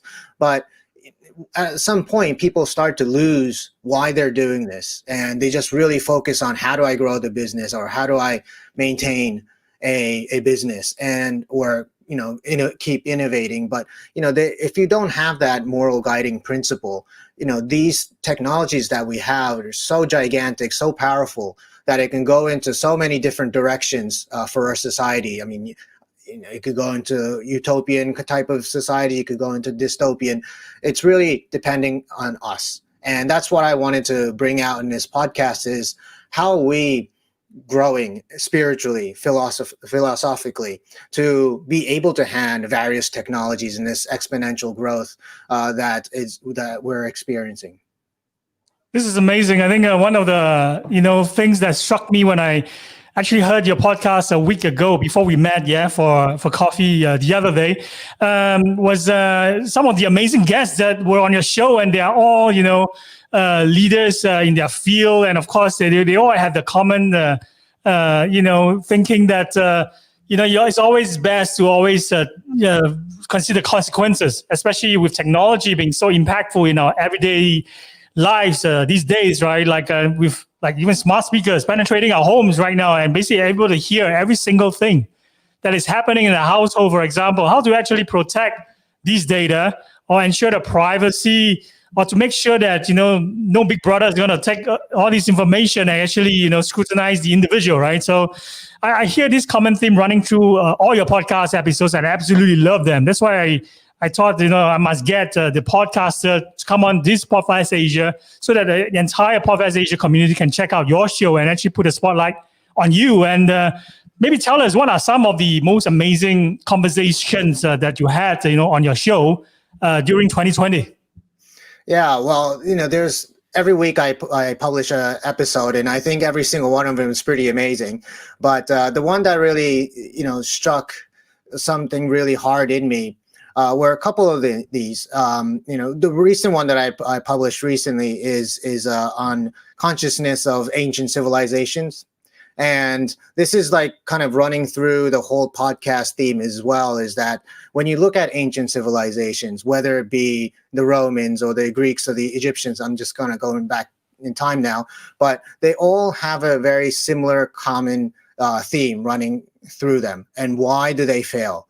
And this really ties into the podcast theme as well, is that when countries grow, and when they become really big, they become massive empires, they start to lose, why are they doing this? Why are they growing? And this, and I don't know if anybody likes Atlantis or believes in it, or they think it's Plato's, imagination or such. But, he has this very strong message when he talks about what happened to Atlantis. And what he says is that, but when divine element in them became weakened and their human traits became predominant, they ceased to be able to carry their prosperity with moderation. They ceased to be able to carry their prosperity with moderation. And I think that's really strikes really hard to even modern societies as well is that we have all these, gigantic, powerful tools amongst us, and we've created probably the most, fascinating civilization that has ever been created. But we become completely complacent with our technologies, our development, and we strive for more, and we try to dominate each other, and we completely lose the reason why we have this civilization to begin with, and we become corrupt, and we become very don't care about anybody. They don't care about the earth, they don't care about each other, and then they disappear. And I think that's really important in this modern world today, because we have reached a certain really huge achievement in human history, and with the technologies or with any type of political ideas, and we have democracy and all these things. We have become complacent that we have achieved this, and we just sit on our laurels. We take it for granted, and we keep going, and then we just don't know where our civilization could head towards. And that's why I really want to talk about why we're doing this. Why do we need these guiding principles to create a better future? I think this is amazing so far, because you touched on so many key points, like our human race, right, in terms of how we are finding that balance or harmony with nature, for example, or even like other issues like equity, or ensuring that no other races are actually being unfairly treated upon, like what happened this year, right? What transpired, with Black Lives Matter especially. So there's so many unfairness and also social justice, themes that we have to actually highlight and talk about.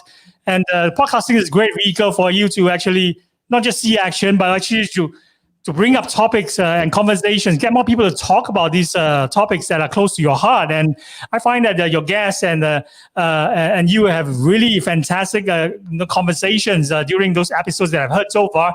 So maybe could you tell us, what are the other guests that you'll be probably bringing on to your show in the near future, and what's in store for 2021? Right.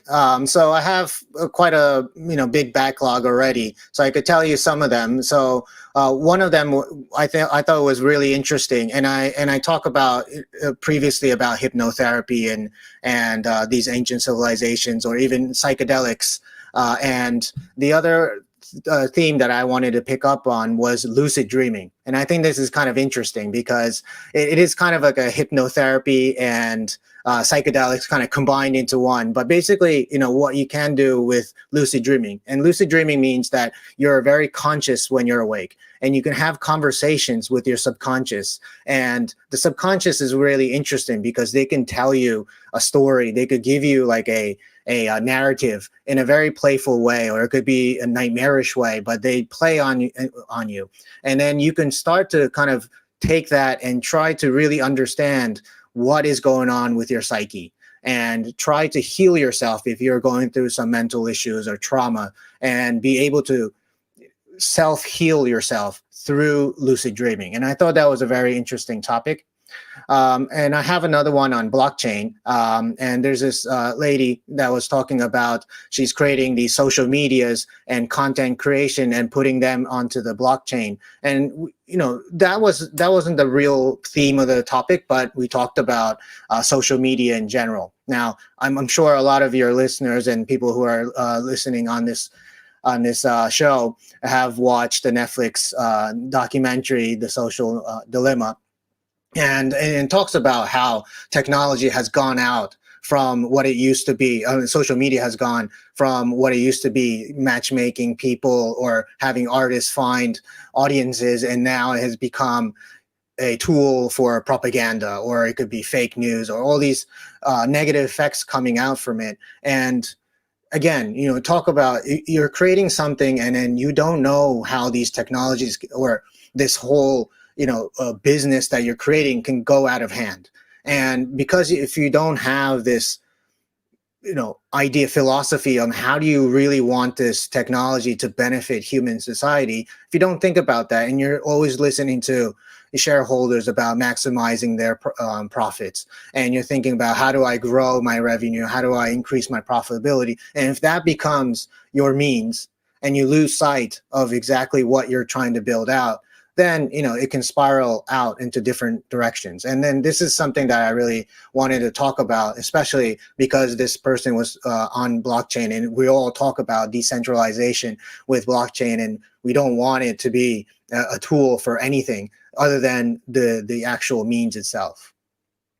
I think this is brilliant, and the audience that we share. I have another podcast called the CMO Asia podcast, where CMOs, many superb leaders in their field, senior executives come onto the show to talk about, marketing topics. And I think they would benefit a lot if they, tune in and check out your Future Design podcast, because it teaches them so many other probably, aspects that they don't really focus on, especially they lose focus, especially during a time when, there's so much unpredictability as well, when, there's more of a scarcity mindset, and people are becoming more selfish, right? And they probably, take care of each other lesser during these times as well. So I think one of the probably inspired episodes on your Future Design podcast is where you actually delve deep into these topics. And I instantly, recall another Netflix show, not just Social Dilemma. There's another Netflix show. It's an animated series called The Midnight Gospel. I think we have spoken about this briefly during our coffee appointment a week ago. Basically, this show is an animated series of a podcaster. He's in some form of like a lucid dreamscape. And how he actually achieved that mind state is by basically just putting himself into a machine that looks like a simulator. And what happens is that he's able to travel through the multiverse and basically find the inhabitants of another planet to come onto the podcast and have a chat and conversation with him. And this is one way, where, it's not just a very interesting animated series, the graphics and also the animation looks like a psychedelic show. And I think it's something that you probably love as well. I think with your interest also in these topics, especially CBD, for example. So I think there's a show that is perfect for these unpredictable times. And we could probably see how, why podcasting mesh together with art, with creativity, and actually highlighting, certain other issues and topics can actually create a really great environment for conversations and allowing us to engage and basically bring on the right message, especially in this case, right? Your podcast nails it in terms of like helping all these C-suite people or your audiences to really think truly and hard, about how they should actually harness and leverage on technology. I love the fact that, you talk about blockchain and decentralization. We're not even talking about a speculative aspect of it. We're not talking about the ICOs, the scams that are out there. That, of course, during these times when Bitcoin is at its highest record level, nearing 20,000, right? Suddenly you see all the blockchain people out on social media again, selling courses. And like trying to use this as a trend to sell and monetize and actually benefit, their own pockets, right? That's probably the wrong way of approaching it. And technology is great, but don't misuse it. Am I right to say that? Yeah, totally. I mean, initially Bitcoin was created to allow people who have no means of banking service to be able to send money across. I guess not. It's not just that, but that's what I thought it was the really good use case for it. And, when you see people, let's say in Argentina or Venezuela, countries that have monetary policies that are completely flawed and people have no means to save money, they can put it into they could put it into gold or they can put it into Bitcoin and be able to send money across. I mean, that's really helpful for humanity, right? And it was not really invented so that people can speculate on exchanges and do, binary options and leverage trades and all that. I mean, it is a little bit unfortunate, but, that's how technology is, right? I mean, the intention was initially there, but it really depends on the people who are in it and people who embrace it and how they want to take the technology to a different area that it was not really intended for. So, that's why it's very precarious of when you're handling technology that, you don't know who will really take that technology and take it somewhere else. So yeah, that's kind of the, overarching, conversation that we always have. This is fantastic. And I think the conversation will also maybe go towards the monetization dilemma. I think for many podcasters, right, they are making podcast shows. Most times, like for my case, is basically to allow me to see more action, to basically find an outlet for me to express myself and sometimes even champion certain causes. Like, I think it's quite similar for your case.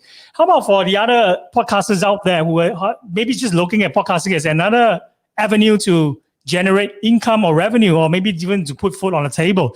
And some of them have to, consider about really, creating content that have mass appeal, have like millions of downloads, or they are really targeting, like the vanity metrics so that they will make themselves look more attractive to advertisers. What's your hot take on, podcasters who are doing that? Is there a right way or a wrong way to, when it comes to, approaching podcasting and the monetization aspect?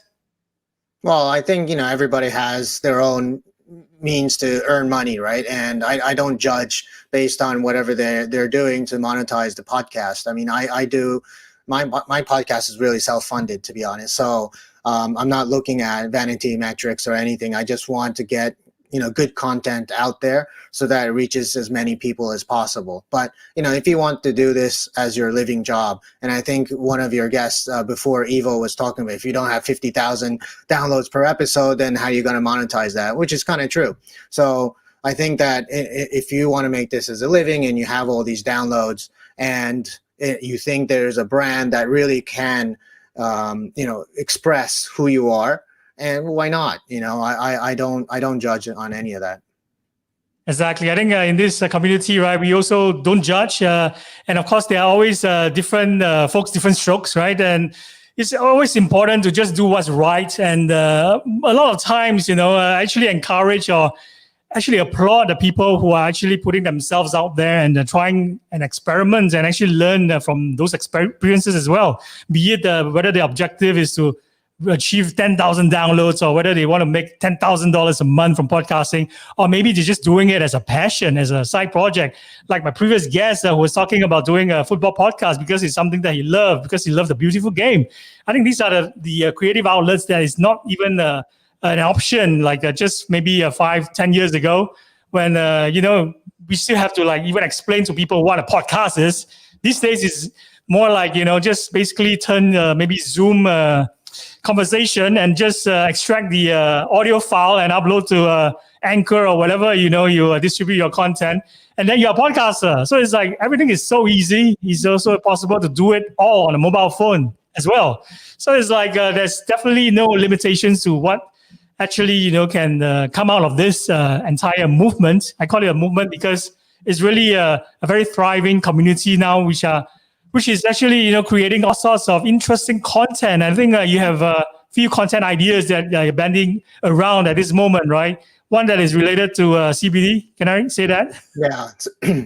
So I've been really interested in that CBD industry because it has become a really huge industry in the US or North America, Europe as well. And it's definitely coming down to Asia.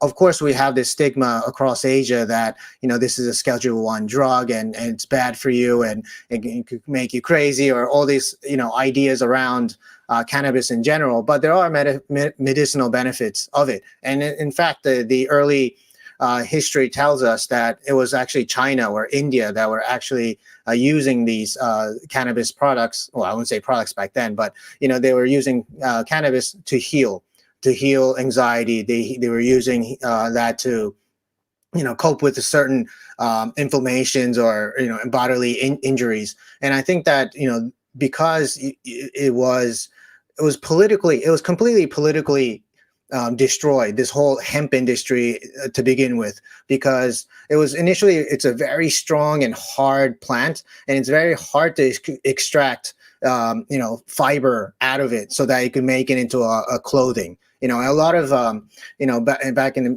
the old times, people were wearing hemp clothes, and we don't see that anymore because it got replaced by cotton. And now cotton became an industry, and it overtook the whole hemp industry because it was much easier to make clothing.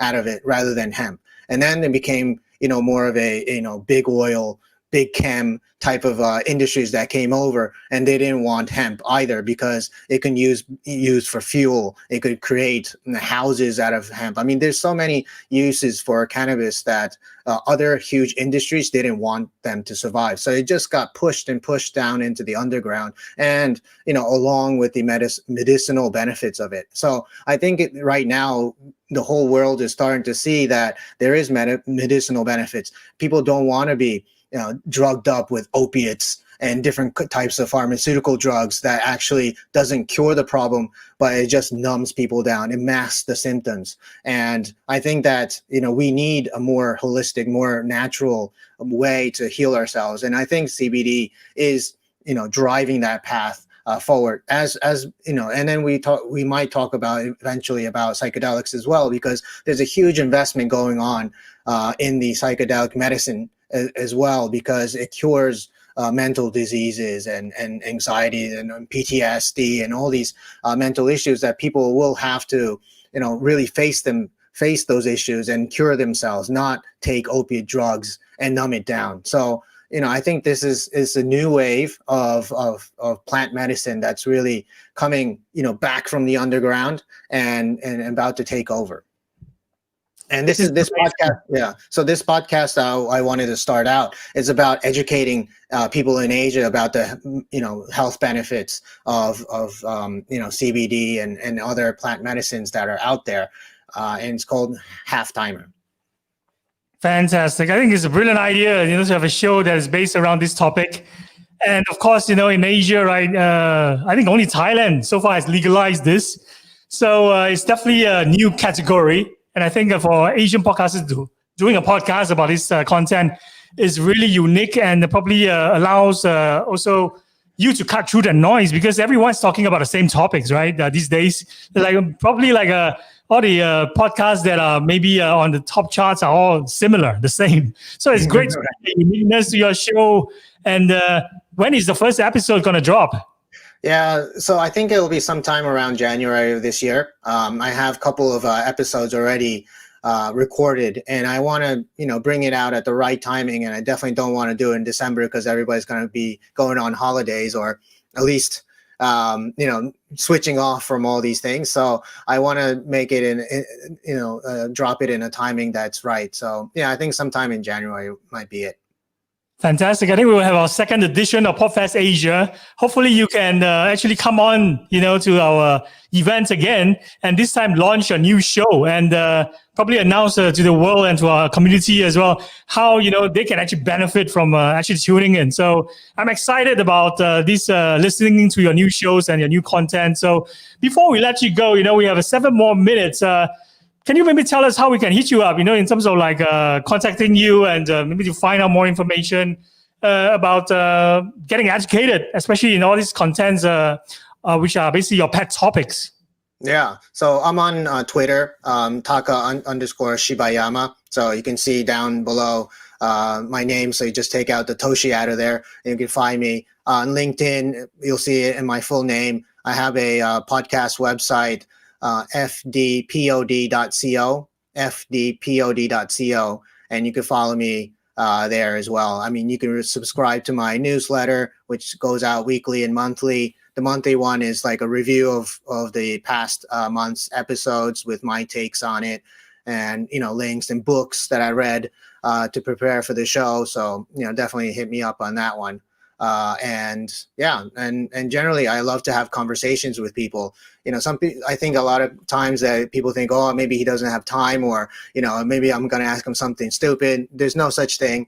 And I always have time for all my listeners. So please contact me. So I think we have your Twitter handle down here. Yeah. Is this correct? So Taka_Shibayama, hit him up. He's a very, very interesting person to talk to, also to have coffee with. If you have any suggestions or ideas, right, on how to collaborate, especially I think this podcast community right here in Singapore, probably we are not as united as other parts of the world like China or even the US, right? But, it's through all these conversations, meetups, and interactions with one another that actually make us feel, that we have more of a sense of belonging, community, right, and the tribe as well. I think it's important to always connect rather than just keep on focus on your own silos and our own individual podcasts. It's important for us to get together and really feel this sense of community. Is that right? Yeah, for sure. I mean, you and I talked about how it is a little bit a solo thing that we're always doing, and it's a bit lonely. So it's great to have these live events or in-person meetups and be able to mingle with our listeners, our podcast creators, and it'll be really interesting to have more dialogue going on, because we can only make these shows better from suggestions by the listeners, right? They want to hear a certain topic, they want to they don't like the way I talk, there's so many things that people could give us feedback on as well. So yeah, definitely it's really crucial that we have these engagements. Well, I think I talk funny, and I actually love your accent. So, subjective, but, we all have our lovers and as in our haters as well, those people who like what we do and who doesn't like what we do. But I think the audience decide, right? So we shouldn't judge ourselves too hard on that. So thank you once again, Taka, for coming on the inaugural PodFest Asia event. I really, had a lot of fun talking to you and delve into all these topics I rarely, speak to people about. It's a fascinating conversation, and also, it's effortless, a conversation to do this program together with you. And I hope to have you come back on sometime in the future. Yeah, it was such an honor. Thank you so much for giving me this opportunity to speak with, the audience and have an engagement conversation with you. Fantastic. Keep yourself safe and take care of each other. I'll see you maybe downtown for coffee next time. Yeah, for sure. Anytime. Cheers. Goodbye. Bye. And that's Takatoshi Shibayama. He's from Japan. Now he's based in Singapore. So he's a podcast called Future Design Podcast that you should go check out. And I think it's one of the better ones, one of the best podcasts in Singapore. And you might notice that, on this particular PodFest Asia, we don't really, focus on those chart toppers podcasts. Like, for example, in Singapore, I think the number one podcast is called Okay, Let's Go.